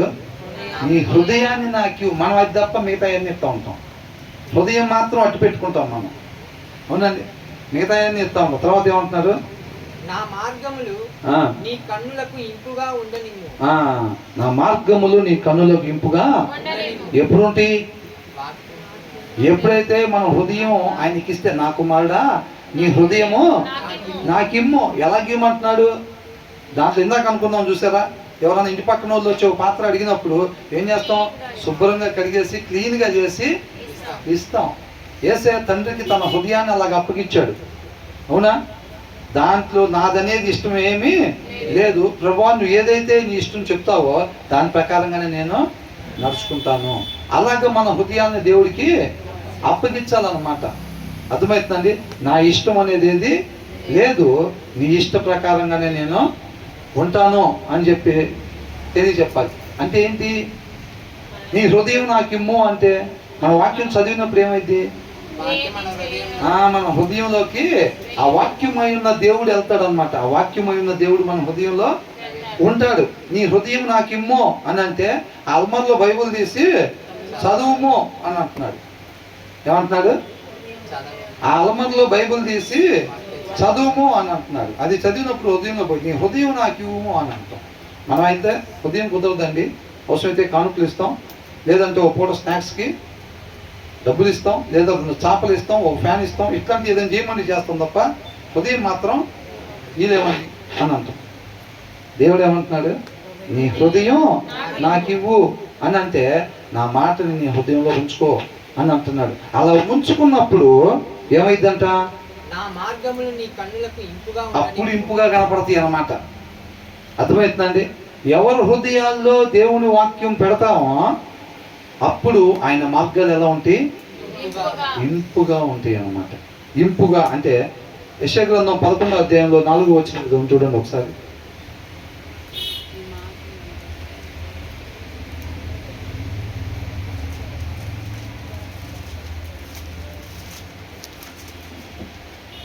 మూడవ వచనం. యెహోవా భయము అతనికి ఇంపైన సువాసనగా ఉండును. ఎవరికంట? యేసుక్రీస్తు వారికంట యెహోవా భయము ఆయనకి ఇంపైన సువాసనగా ఉంటుందంట. ఆయనకి ఇష్టమైందనమాట ఫుడ్. అర్థమవుతుందండి? యెహోవా భయము. ఆయన ఏది వద్దు అంటున్నాడో దాని జోలి ఆయన పోడు. ఆయన ఏది చేయమంటున్నాడో అదే చేయటం. అది యేసుక్రీస్తు వారికి ఇష్టమైన ఫుడ్ అంట. అర్థమవుతుందండి? అది ఇంపైన సువాసనగా ఉండును అని అంటున్నాడు. కాబట్టి ఎక్కడ కూడా ఏంటంట? ఎప్పుడంతా ఇంపుగా ఉండేది? నీ హృదయాన్ని నా కుమారుడా నీ హృదయమును నాకిమ్ము, అప్పుడు ఇంపుగా ఉంటాయి అన్నమాట. అర్థమవుతుందండి? మన హృదయంలో వాక్యం లేకపోతే ఏమైంది? సీరియల్ చూడకూడదు అంటారు, కల్తీ కలపకూడదు అంటారు, ఏది పడుతుంది మాట్లాడకూడదు అంటారు, ఎక్కడ పడితే అక్కడ కూర్చోకూడదు అంటారు. ఇవన్నీ ఏందయ్యా బాబు ఇది అనిపించింది. ఇప్పుడు హృదయంలో వాక్యం లేనప్పుడు, మన హృదయం ఆయనకి ఇవ్వనప్పుడు, ఇస్తే ఆయన మార్గాలు ఎలా కనపడతాయి? ఇంపుగా కనపడతాయి. ప్రభువా మనకి నిత్య జీవానికి బాట కనపడిద్ది అన్నమాట. అవునా? మన హృదయంలో దేవుని వాక్యం ఉన్నప్పుడు మనకి నిత్య జీవానికి మార్గం కనపడిద్ది. అది ఎంత ఇష్టం, మన నిరీక్షణ అదే కదా. పోగొట్టుకున్న దారి తెలిసినప్పుడు ఎంత సంతోషం ఉండిద్ది. కాబట్టి నా మార్గంలో నీకు ఇంపుగా ఉండనిమ్ము అని అంటున్నాడు. మన హృదయం ఆయనకు అప్పగించాలని దేవుడు కోరుకుంటూ ఉన్నాడు అనమాట. అంతే తప్ప కానుకలు ఇవ్వటం, లేకపోతే ఇంకోటి తీసుకొచ్చి ఆఫరింగ్లు ఇవ్వటం కాదు. కానీ ఏమి ఇవ్వాలంట? హృదయాన్ని ఇవ్వాలంట. మన హృదయం ఇవ్వాలంటే ఎలాగా?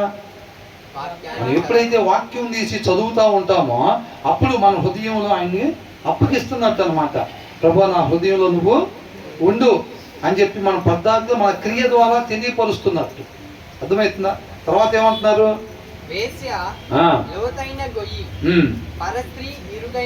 చూసారా? చెప్తున్నారు ఆ మార్గాల్ని. నా మార్గాలు నీ కన్నులకు ఇంపుగా ఉండనిమ్ము, నీ హృదయం నాకు ఇమ్ము అని అంటున్నాడు. ఆయన ఈ విషయాలు చెప్తున్నాడు, ఆ హృదయంలో ఈ పెడుతున్నాడు. నిన్ను ఈ బ్రతికిస్తాయి.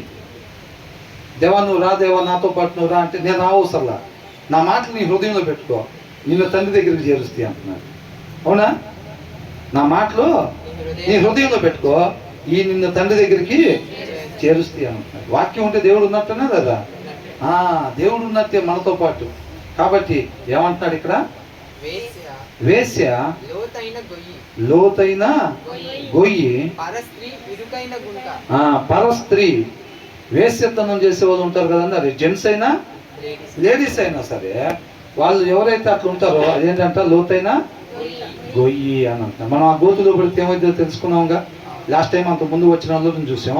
అట్ ద సేమ్ టైము పరస్త్రీ అని అంటున్నారు. అర్థమవుతుంది. వివాహం అయినోళ్ళు కావచ్చు, కానోళ్ళు కావచ్చు, ఉండాల్సిన రీతిగా ఉండకపోవటం అది ఏదైనా కానీ. కాబట్టి పరస్త్రీ ఇరుకైన గుంట,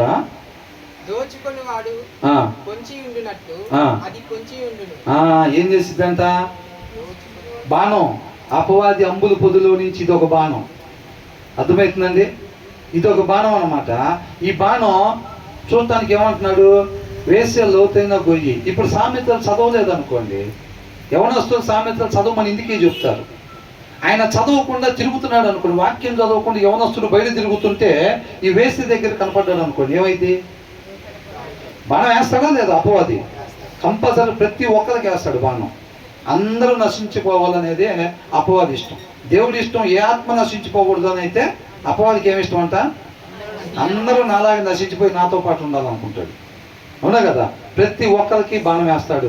వాక్యం చదవకుండా ఎవరైతే బయట తిరుగుతూ ఉంటారో ఈ లోతైన గుంట ఎదురైనప్పుడు ఏమైంది, ఈసారి చదవలేదు కదా, ఈసారి చదవలేదు, ఆ మేడం చదవలేదు కాబట్టి వాళ్ళ దగ్గర ఆ జ్ఞానం ఉండదు.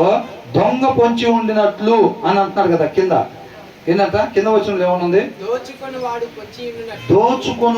పొంచి ఉండినట్లు అది పొంచి ఉండను, అది బహుమందిని విశ్వాసఘాతకులుగా, నీ విశ్వాసం లేకుండా చేసింది. విశ్వాసం లేకపోతే ఎటు వెళ్ళిపోతాం, నిత్య నరకాగ్నికే. విశ్వాసం లేని వాళ్ళు నిత్య జీవంలోకి చేరటానికి అవకాశం లేదు. అర్థమవుతుందండి. ఆ లోతైన గొయ్యి గుంట ఏం చేస్తాయి అంట, విశ్వాసఘాతకులుగా చేస్తాయి. కాబట్టి మనం ఇది చదివినప్పుడు ఓకే, వాళ్ళు ఏం చేస్తారు, శుభ్రంగా మేకప్ను కొట్టుకొని చక్కగా టిప్ టాప్గా రెడీ అయ్యి, అది జెంట్సే కావచ్చు లేడీసే కావచ్చు. లేడీస్ గుమ్మాల దగ్గర ఉంటారు, జెంట్స్ బస్ స్టాండ్ దగ్గర ఉంటారు ఉండరా. చక్కగా ఇంట్లో పరిస్థితులు బాగోక స్త్రీలు కూడా పనికి పోవాల్సి వచ్చింది అనుకోండి, ఇద్దరు పని చేసుకుంటే తప్ప ఇల్లు గడవదు, పిల్లలు ఫీజులు కట్టరు, అట్లాంటి పరిస్థితి ఉంటుంది కదా. మరి అట్లాంటి వాళ్ళు ఆడవాళ్ళు వెళ్ళాల్సి వచ్చినప్పుడు అక్కడ ఈ గుంటలు గొయ్యలు రెడీగా ఉంటాయి బస్ స్టాండ్ దగ్గర. నీట్గా టక్కి గిక్కి చేసుకొని వెనక దువ్వుని పెట్టుకొని అన్ని బస్సులు మిస్ చేసుకుంటూ అలకి కటింగ్ ఇచ్చుకుంటూ ఉంటారా లేదా. ఆ మగవాళ్ళు అక్కడ ఉంటారు, ఆడవాళ్ళు కూడా ఇంకో ప్లేస్లో ఉంటారు, ఇద్దరు అనమాట.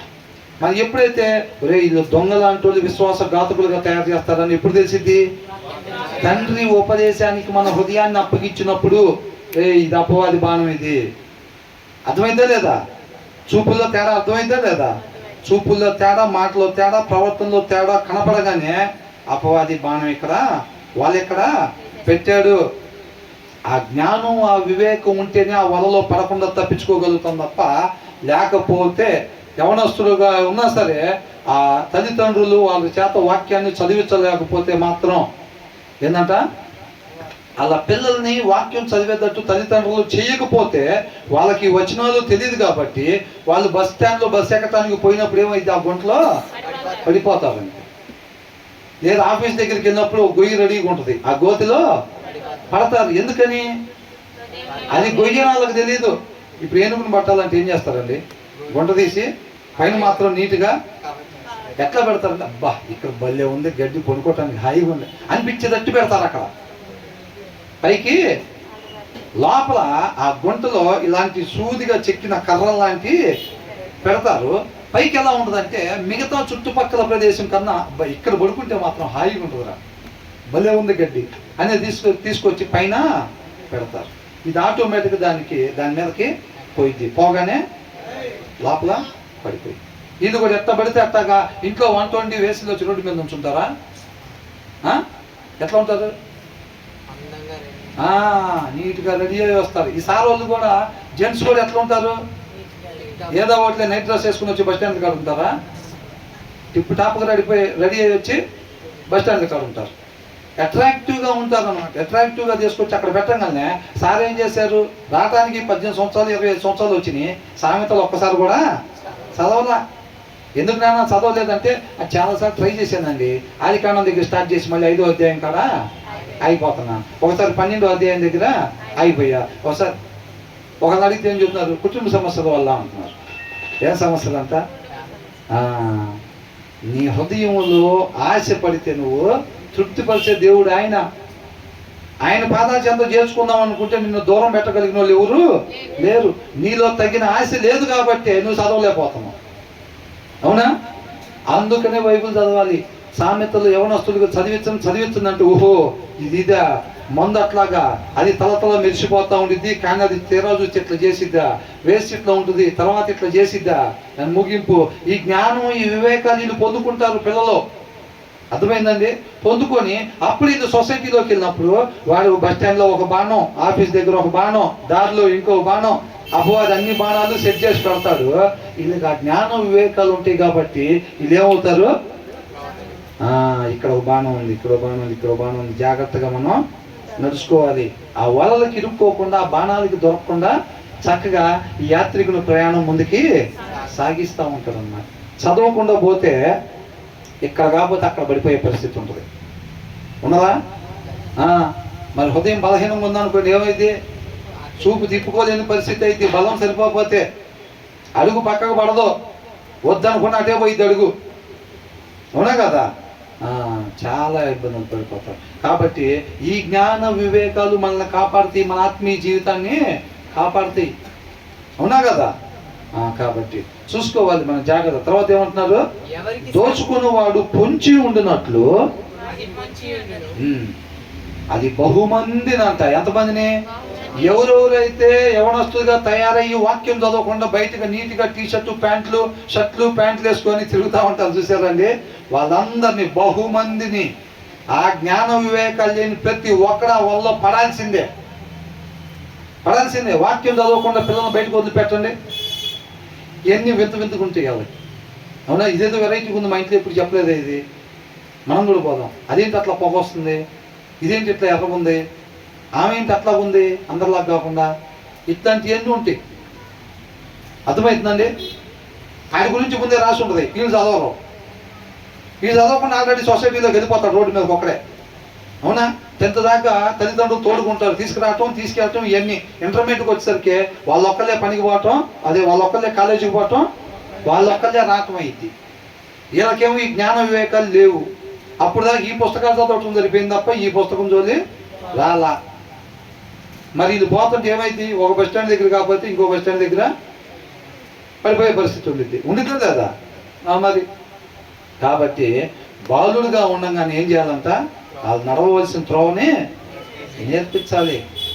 కాబట్టి ఈ మిగతా సబ్జెక్టులు బుక్స్తో టైం అంతా కూడా గ్రాప్ చేసి కూడా మన సమయాన్ని దొంగిలించకుండా ఏం చేయాలి, ఈ సమయం దీనికి కేటాయించాలన్నమాట. పిల్లలకి చక్కగా వాక్యం చదివించాలి.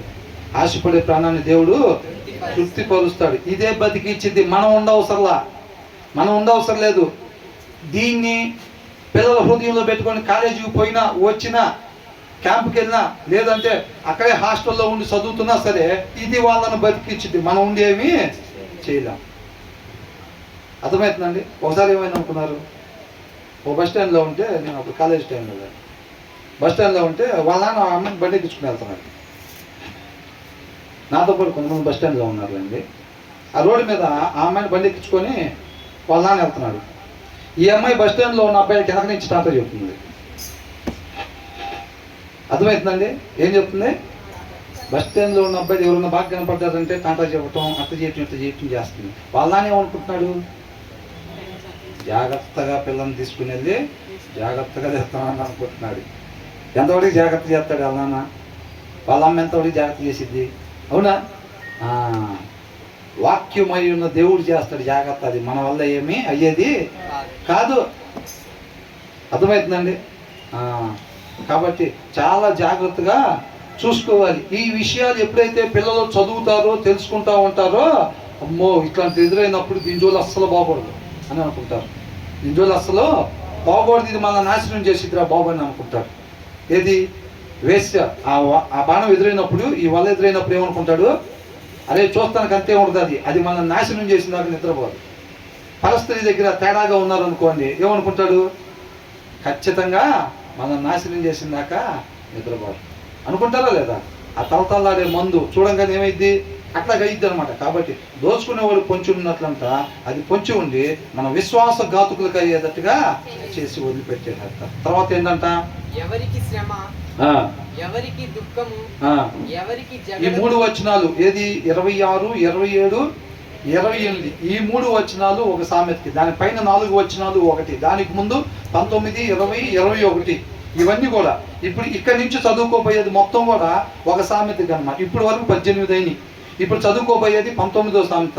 మొత్తం ఎన్ని చెప్తున్నారంట, 30 సామెతలు జ్ఞానానికి వివేకానికి సంబంధించినవి చెప్తున్నాను. హృదయం మీద రాసుకో, అవి నిన్ను కాపాడతాయి అని అంటున్నాడు. అర్థమవుతుందండి? ఈ లోకమాలిన్యం నీకు అంటకుండా, అపవాది అంబుల పొదులో ఉండే బాణాలు వాడు ఏమేమి ప్రయోగిస్తాడో నీకు చెప్తున్నాను, ఒక 30 రాసుకో అంటున్నాడు. హృదయం మీద రాసుకుంటే బతికిపోతాం మనం. అర్థమవుతుందండి? 19వ అంట, ఇక్కడి నుంచి ఎవరికి శ్రమ, ఎవరికి శ్రమ, ఎవరికి దుఃఖము, ఎవరికి దుఃఖం, ఎవరికి జగడములు, ఎవరికి చింత, ఎవరికి హేతువు లేని గాయములు, ఎవరికి మంద దృష్టి, ద్రాక్షారసముతో ప్రొద్దుపుచ్చు వారికే కదా, కలిపిన ద్రాక్షారసము రుచి చూడ చేరు వారికే కదా. ఎవరికంటే ఇవన్నీ ఎందుకురా రాత్రి మొత్తం వాంఛింగ్ చేసుకున్నావు అంటే, నేనా ఎప్పుడు అంటాడు. వాళ్ళు కొట్టావు, ఎందుకు రా శబ్దాన్ని ఇచ్చుకున్నావు అంటే, నన్ను ఎవడు కొట్టారు అంటాడు. కొట్టారా లేదా? కొట్టారు. కొట్టిన సంగతి కూడా తెలీదు. గాయాలు మాత్రం ఉంటాయి, హేతువు లేని గాయాలు అంట, జగడాలు అంట. దారిని పోయేవాడిని కదిలిస్తాడు. ఏం చేస్తాడు? దారిని పోయేవాడిని కదిలిస్తాడు. ఎవరికి మంద దృష్టి అంట. ఎట్లా ఉంటాడు, శేష దాకా వచ్చాడు అంటే అంత మంపుగా చూస్తూ ఉంటాడు. ఎవరిని చూసినా చూస్తాడా లేదా? అంత మంపుగా చూస్తూ ఉంటాడు. యవనస్తులు దీన్ని చదవలేదు అనుకోండి, చదవకపోతే ఇదంతా వాళ్ళకి తెలీదు. అక్కడ నిగనిగలాడే మెరుపు మాత్రమే కనపడిద్ది. అదేం చేసిద్దో తర్వాత చూద్దాం. ఎవరికి శ్రమ, ఎవరికి దుఃఖము, ఎవరికి జగడములు, ఎవరికి వింత చింత, ఎవరికి హేతువు లేని గాయములు, ఎవరికి మంద దృష్టి అంటే ద్రాక్ష రసముతో పొద్దుపుచ్చుకునే వారికి, మందు తాగే వాళ్ళు ఎవరైతే ఉన్నారో వాళ్ళకి మాత్రమే కదా అని అంటున్నాడు. తర్వాత కలిపిన ద్రాక్ష రసం అంటే అప్పట్లో టూ మచ్ వైన్ అని రాస్తే, టూ మచ్ వైన్ అంటే వాళ్ళు కొంచెం భోజనం చేసి ఒక గ్లాస్ జ్యూస్ తాగటంలో తప్పేం లేదు. అప్పట్లో బలానికి ద్రాక్ష రసం తాగేవాళ్ళు. కానీ అది ఎక్కువగా తీసుకున్నప్పుడు ఏమైందంటే అది మత్తుగా అయింది. కలిపిన ద్రాక్ష రసం అంటే అది మత్తు కోసం కలుపుతారు రకరకాలు, అవునా? అలా కలిపిన దాన్ని మత్తు కోసం ఎవరైతే తీసుకుంటారో వాళ్ళకి ఇవన్నీ అంటున్నారు. తర్వాత ఏమంటున్నారు, ద్రాక్షారసము మిక్కిలి ఎర్రపడగను, గిన్నెలో తలతలలాడుచుండగను, త్రాగుటకు రుచిగా ఉండగను, దాని వైపు చూడకుము. ఏంటంట, ఎలా ఉంటదంట అది? ఎర్రగా ఎర్రపడగను అని అంటున్నారు. సీసాల్లో మంది ఎట్లా ఉంటుందండి, అవునా? అసలు ఏం లేదు, తలతలాడిపోతూ ఉంటుంది అంతే, తలతలాడిపోతూ ఉండిద్ది. కాబట్టి ఈ సామెతలో చదవకుండా యవనస్తుడు పోయాడు అనుకోండి బజార్లోకి, వాడికి ఏమైంది, నాన్న ఈ జ్యూస్ పైనాపిల్ జ్యూస్ తాగంటే అదేంటి అట్లా ఉంది, అజ్జుడు ఎట్లా ఉంది అసలు అంతే ఉండిద్దే లేదా? నాన్న ఈ సపోటా జ్యూస్ తాగంటే ఇది ఎట్లా ఉండిద్ది, మ్యాటీ ఫినిష్ లాగా డల్లుగా ఉండిద్ది. అది ఎలా ఉండిద్ది, షైనీగా ఉండిద్ది. అప్పుడు హృదయంలో వాక్యం లేనోడు, జ్ఞాన వివేకాలు లేనోడు పోయినప్పుడు ఈ రెండింటిలో ఏది నచ్చింది? స్వాభావికంగానే థమ్సప్ అడుగుతారులే కానీ మజ్జిగ, అవునా కదా? అట్లాగైపోయింది పరిస్థితి. కాబట్టి ఏమంటున్నాడు, ద్రాక్ష రసం అంట మిక్కిలి ఎర్రపడగను, నేను దాని వాడు పిలిస్తే వెళ్ళాను అంటాడు. వాడు గ్లాస్లో పోసుకుంటే చూస్తాడు, ఏమైంది? వాక్యం చదువుతుంటే దాని ప్రకారం ఉండాలని ఆసక్తి తయారైద్దో దీని వైపు అంట అదే పనిగా చూపు నిలబెట్టావంటే తేడా పడిద్ది అంటున్నాడు. అర్థమవుతుందండి? తర్వాత ఏమంటున్నారు, దాని వైపు ఏం చేయకూడదంట, చూడబాక అసలు దాని వైపు నువ్వు అని అంటున్నాడు. అర్థమవుతుందండి? Do not gaze at wine అని అంటున్నాడు, వెన్ ఇట్ ఈస్ రెడ్ అంటున్నాడు. గేజ్ అంటే దాని వైపు చూపు నిలపబాకు, ప్రశంసగా దాని వైపు చూడబాకు అంట. ప్రశంస అంటే ఏంటి? శ్రద్ధగా, అంటే ఇష్టంగా. అది అసలు అట్లా ఉంది. ఇప్పుడు మనం ఎందుకు చూడమండి చెప్పండి? అది ఎర్రగానే ఉంటుంది, మనం దాటిపోతూ ఉంటాం, దాటిపోతూ వస్తాం. ఎందుకని? పాము సీసాల్లో పెట్టారా? పావును చూడు ఎట్లా ఉన్నాయి, సీసాల్లో ఉన్నట్టు ఉండేది. వాక్యం చదివినావు, అవునా? వాక్యం లేకుండా పోయిన వాడికి ఎట్లా ఉంటుంది? అసలు అట్రాక్టివ్గా ఉంటుంది. అది ఏదో అద్దరిపాటికి తేలిలాగా ఉండేది అట్టుంది, అవునా? అట్లా అనుకుంటాడు అన్నాడు. వాక్యం లేకుండా పోయేవాడికి దాన్ని చూస్తే అసలు ఏం రాదు, అట్లా ఉంది, ఎప్పుడెప్పుడు తాగుదాం అన్నట్టు అనుకుంటాడు. అట్లా ఉండిద్ది బాణం, అది సప్పిడిగా ఉండదు. అర్థమవుతుందండి? బాగా ఇదిగా ఉండిద్ది. కాబట్టి ఏమంటున్నాడు? Do not gaze at wine, do not look at wine అంటున్నాడు. దానికి వెళ్ళి నువ్వు చూపు నిలపబాక. నిలిపేవంటే ఏమైందంట? When it is red, when it sparkles in the cup. గ్లాస్లో పోసినప్పుడు ఏమైంది? నొరగలుగా వచ్చిద్దా లేదా? నొరగలుగా వచ్చిద్దంట. నొరగలుగా వచ్చినప్పుడు దాన్ని నువ్వు చూపు నిలబెట్టి, ఏంది ఇట్లా ఉంది నిజంగానే అన్నాడు. వాక్యం లేకుండా పోయాడు. ఇప్పుడు పిల్లలు ఏం చేస్తారు? ఎక్స్ట్రా క్లాస్ అంటారు, కాలేజ్ అంటారు, అది అంటారు, ఇది అంటారు. వాళ్ళలో ఎవడో ఉంటాడు ఎక్కడి నుంచో వచ్చి, వాళ్ళు చేస్తాడు సీసా, వాళ్ళు పోతాడు గ్లాసుల్లో. ఇదేంట్రా ఇట్లా ఉంది? ఈ వాక్యం చదవడు కదా. వాక్యం చదవకపోతే ఏమైంది? ఏంట్రా అంత ఎర్రగా ఉంది, ఏంటో అట్లా ఉంది అని అంటే, ఇది బాగా సూపర్ గ్లామర్ వచ్చింది, ఇది సినిమా యాక్టర్లు అందుకే అట్లా ఉంటారు ఇదాగే అని చెప్తాడు. వాడు ఏం చెప్తాడు? వాడు నేర్చుకున్నాడు ఆ మాటలో. పంపిణీ ఏం చెప్పడా, ఇట్లా చెప్పమని, అవునా? అపవాది పంపించరా, వెళ్ళని పడగొట్టని చెప్తాడు. పంపించినప్పుడు ఏం చెప్పా, ఇది ఇట్లా చెప్పాను అంటాడు. ఏంట్రా ఇది ఇట్లా ఉంది, ఏంట్రా తీసేసా తెచ్చావు అని అంటాడు. వాడికి తెలియదు కాబట్టి వాడు ఏమంటారు? సూపర్ ఉంది ఇది, అసలు ఇదైతే మామూలుగా రాదు. డబుల్ డెఫ్లో కూడా అట్లా ఉంటారు, అందుకని ఇద్దాగే సినిమా యాక్టర్లో కూడా ఎట్లా ఉంటారు అట్లా ఉంటారని వాడు 4-5 మాటలు చెప్పేసేస్తాడు. చెప్పనని హృదయంలో జ్ఞాన వివేకాలు లేదు, వాక్యం లేదు. కాబట్టి ఏం చేస్తాడు? అవునా, ఇది అప్పటికి ఎనక జోబులో దువ్విని మెయింటైన్ చేస్తూ ఉంటాడు. వాక్యం చదవక టింగ్ టింగ్ అని చూడటం అంతవరకు ఉన్నాడు. స్టేజ్ 1లో ఉన్నాడు, అది స్టేజ్ 2 అనమాట. అవునా, గ్లామర్ వచ్చిద్దా, అట్లా వచ్చింది, ఇట్లా వచ్చిద్దా, అయితే నాకు కొద్దిగా పోయలే, కొద్ది ఎంతే పోయా అంటాడు. ఎందుకంటాడు? వాడికి ఆ జ్ఞానం లేదు కాబట్టి, అది నాకు కూడా ఎంతే పోయా అట్లయితే అని అంటాడు. అర్థమవుతుందా? తర్వాత చూసుకునేది ఆ సంగతి ఇంకా. కాబట్టి ఏమంటున్నాడు ఇక్కడ? దానికి వెళ్ళి చూపు నిలబెట్టబాక. అది ఎర్రగా ఉంది కదా, ఏంటది? నువ్వు చూపు నిలబెట్టొద్దు. అది గ్లాస్లో పోసినప్పుడు తలతలాడిపోతూ ఉండిద్ది. నువ్వు దాని వైపు చూపు నిలబెట్టబాక. అండ్ గోస్ డౌన్ స్మూత్లీ అని అంటున్నాడు. తాగేటప్పుడు ఎలా ఉంటుందంట? బాబాయ్ లేనిపోయింది, దీని గురించి ఇంతసేపు చెప్పకూడదు అనుకుంటా వాస్తవానికి. కాబట్టి ఏంటంట? స్మూత్గా వెళ్ళిపోయింది కదా అని చెప్పి నువ్వు దాని వైపు, వాడు తాగి వచ్చిన వాడు ఏం చెప్తాడు? అరే ఎందుకు రా దాని చూడంటే, నీకేం తెలుసు పిచ్చోడా, నువ్వు ముందు చర్చికి కూడా టైం అవుతుందని అంటారు. వాళ్ళు ఏమంటారు? ఎట్లుండిద్ది అనుకుంటున్నావు, అసలు నీకు తెలియదు దాని టేస్ట్ ఇంకా అంటాడు. వీడు ఎప్పుడో వారానికి ఒకసారి చదివేవాడు అనుకో, అవునా నేను తాగనులే కానీ మీతో పాటు వస్తా పదేవాళ్ళు అంటాడు. ఏమంటాడు? నేను తాగనులే కానీ మీతో పాటు వస్తాపా అంటాడు. వారానికి ఒకసారి చదివేవాడు. ఆడ పోయిన తర్వాత షివరింగ్, అవునా కదా, ఒడ్డున పడ్డ చేపలాగా తన్నుకులాడుతూ ఉంటాడు ఆత్మీయత కాపాడుకోలేక. ఏం చేస్తాడు? ఇంక తర్వాత గ్లాస్ పెడతారు వాళ్ళు కూడా. వాళ్ళంతా పరిచర్యలో బిజీగా ఉంటారు. ఏ పరిచర్య? వీడిని కూడా పడగొట్టే పరిచర్యలో వాళ్ళు నలుగురు కలిసి ఉంటారు రెడీగా. ఆ మాట ఈ మాట చెప్పి ఈ దీపం కూడా ఆర్పిందాక నిద్రపోరారు నలుగురు. అర్థమైందా? కాబట్టి ఎప్పుడైతే వాక్యం చదువుతామో యవనస్తుడికి అర్థమైపోయింది. వయసు వచ్చేసరికి ఎప్పుడైతే పిల్లోడు హృదయంలో ఈ మాటలు ఉంటాయో, ఆ మిగతా నలుగురు శేషాలు తెచ్చినా, ఒకటి కాదు నలుగురు తెచ్చినా సరే, అదే అది పావురా, అది జాగ్రత్త, నిన్ను కూడా కాటేసింది, మంచిది కాదు అది అని చెప్తాడా లేదా? నేనైతే వెళ్తున్నాను ఇంటికి, అది జాగ్రత్త, అది మంచిది కాదు, మిమ్మల్ని కూడా కాటేసిద్ది, మొత్తాన్ని నాశనాన్ని తీసుకెళ్ళిద్ది అని చెప్తాడు. చెప్పేసి వెళ్ళిపోతాడు అక్కడి నుంచి. ఇందాకేమనుంది? త్రాగుబోతులతోనూ తిండిబోతులతోనూ సహవాసం చేయబాకు. ఎందుకని? ఆ నిద్ర మంపు అంట. మంపు ఏం చేసింది అంటే 21వ వచనంలో ఏముంది? నిద్రమత్తు చింపి గొడ్డలు ధరించుటకు కారణమగును. ఎక్కువగా తిని మంపు వచ్చేటట్టుగా తిన్నా, ఆ మందు తాగిన రెండు సమానమే. ఇద్దరికీ శరీరం సహకరించదు. ఆత్మీయ లేమొచ్చి అవసరమైనంత వరకు కూడా ఆత్మీయత లేకుండా పోయి ఏమైంది? నశించిపోయేవారుగా ఉంటాం. కాబట్టి తర్వాత ఏమంటున్నారు ఇక్కడ? అబ్బా ఏం చేసిద్దంట చూసారా? ఇందాకేమనుకున్నాం? పైకి వేసి ఎట్లా ఉంటుందంట? తీయటి మాటలు. నిన్ను చూస్తే అట్లా ఉన్నావు, అవునా, నిన్ను చూస్తే అట్లా ఉన్నావు, ఇట్లున్నావు, నీకోసమే ఉన్నట్టున్నాను, ఏదైనా చేస్తా నీకోసం, ఇది చేస్తా అని చెప్పి నాశనం చేసిన దాకా తీయటి మాటలు మాట్లాడతారు. అక్కడ ఆ కవరింగ్ ఉండిద్ది అనమాట. ఇక్కడేముందంట? ఎర్రటి రంగులో అంట నిగనిగలాడుతుందంట. సీసాల్లో గ్లాస్లో పోస్తే చక్కగా నొరుగొచ్చి అట్లా ఇట్లా ఉందంట. అది ఫైనల్గా ఏం చేసిద్దంట? సర్పము వలె ఖరచును కాటు వేసిద్ది అనమాట. అది తర్వాత ఏమంటున్నారు? కట్ల పాము అని రాశారు. లేకపోతే దీంట్లో రాశారు ఇంకా వైపర్ అంటే భయంకరమైన విష సర్పం అన్నమాట. అర్థమవుతుందండి? In the end it bites like a serpent and stings like an adder అని చెప్పి రాశారు. భయంకరమైన విషయం అన్నమాట. It bites like a snake and poisons like a viper nature. అర్థమవుతుందండి? ఏం చేసిద్దంటే అది అంటే వాటి ముగింపులు చూశారు ఎట్లున్నాయో, పైకి అట్రాక్టివ్గా అట్లా ఉండిద్ది. అపవాది అంబుల బోధలో ఉండే బాణాలు పైకి అట్లా అట్రాక్టివ్గా ఉంటాయి.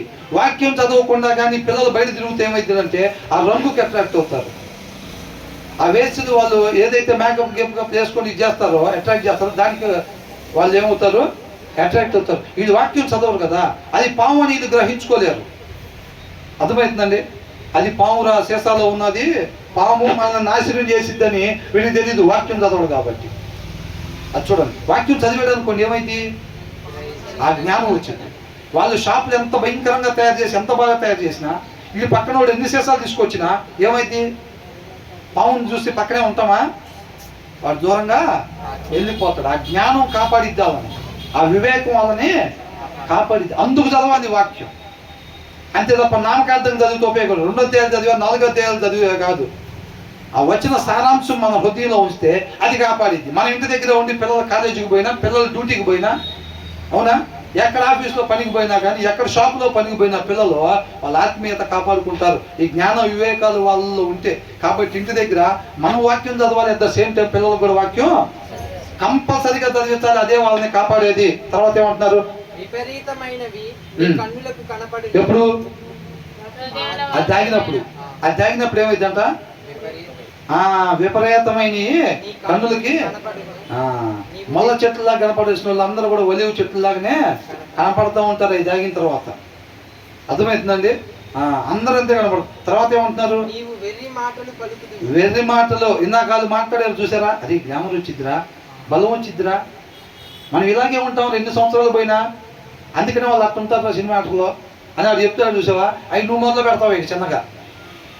అవి నువ్వు మొదలు పెట్టి పకోడీలు కొందామని పోయి పకోడీలు అంత ముచ్చట పెడతాడు. ఇంకా చిన్నగా షాపులను తగులుకొని నాశనానికి వెళ్ళిపోతాడు అంతే. అవునా కదండి? కాబట్టి ఏం చేస్తారంట? విపరీతమైన నీ కన్నులకు కనబడును, వెర్రి మాటలు పలుకుతాడు. నీవు నడి సముద్రమున పండుకొని వాని వలె ఉంది. ఆ బ్రిడ్జి మీద పడిపోయి ఉంటాడు. ఆ బ్రిడ్జి మీద పడిపోయి ఆయనకి ఎట్లా ఉంటుందంట? నడి సముద్రం మధ్యలో ఉన్నట్టుగా ఉండిద్దంట.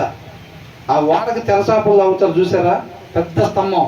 ఆ స్తంభం అంచు మీద పడుకున్నట్టు ఉండిద్దంట. ఇదంతా ఎందుకు అవుతుంది? అది నడుపుతుంది ఇన్ని.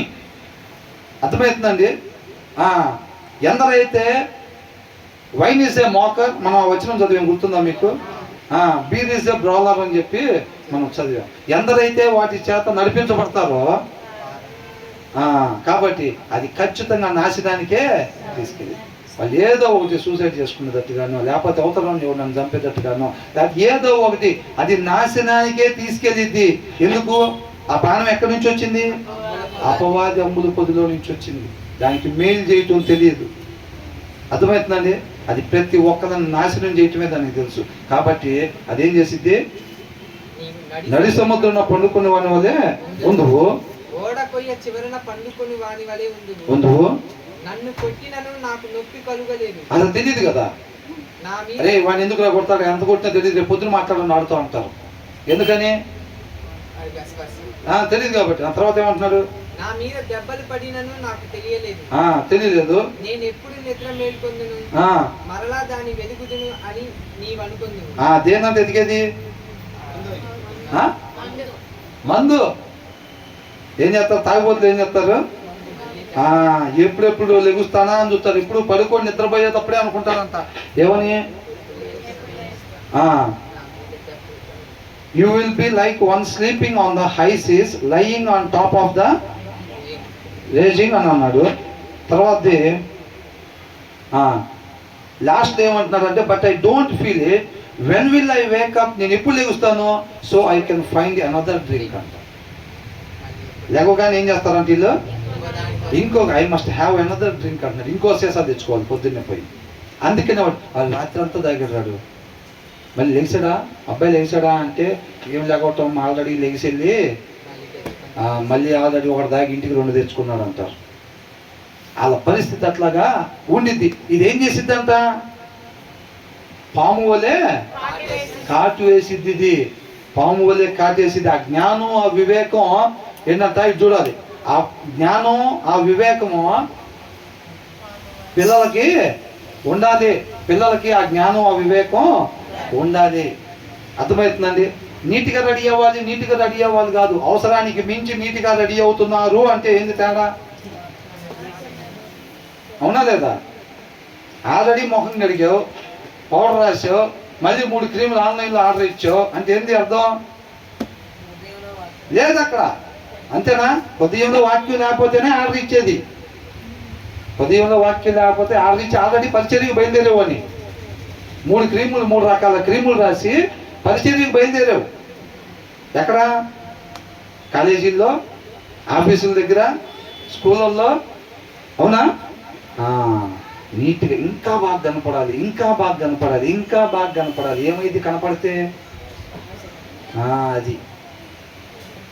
అది చీకటి ద్వారం అన్నమాట. అది దాని లోపలికి వెళ్ళిన తర్వాత మొత్తం నాశనమే ఉండింది. అర్థమవుతుందండి? కాబట్టి వాక్యం చక్కగా జ్ఞాన వివేకాలు మనం పొందుకున్నట్టయితే మనిషి ఉండాల్సిన రీతిగా మాత్రమే ఉండేవారంగా ఉంటాము. అందుకనే పిల్లలు కావచ్చు, మనం కావచ్చు, ఎనీ టైం దీన్ని చదువుతా ఉన్నప్పుడు ఏమవుతుందంటే ఆ ఆశ మనకి, అదే అవును మన వాక్యంలో చెప్పినట్టుగానే మనం ఉండాలి. ఆ బలం వచ్చింది అనమాట. ఆ శేషాలని జయించే బలం వచ్చింది, ఆ వేసుల్ని జయించే బలం వచ్చింది. అర్థమవుతుందండి? ఈ లోకంలో ఏం చేస్తారంట జనాలు? బంగారం మీద పెట్టుబడులు పెడతారు, డబ్బుల మీద, షేర్స్ మార్కెట్లో, వెండి మీద, వీటి మీద పెట్టుబడులు పెడతారు. విశ్వాసి దేని మీద పెట్టాలంట? సత్యం మీద, వివేకం మీద, జ్ఞానం మీద, ఉపదేశం మీద, వీటి మీద టైం ఇన్వెస్ట్ చేయాలి. దాన్ని కొనుక్కోవాలని ఉంది. ఏమనుంది అక్కడ?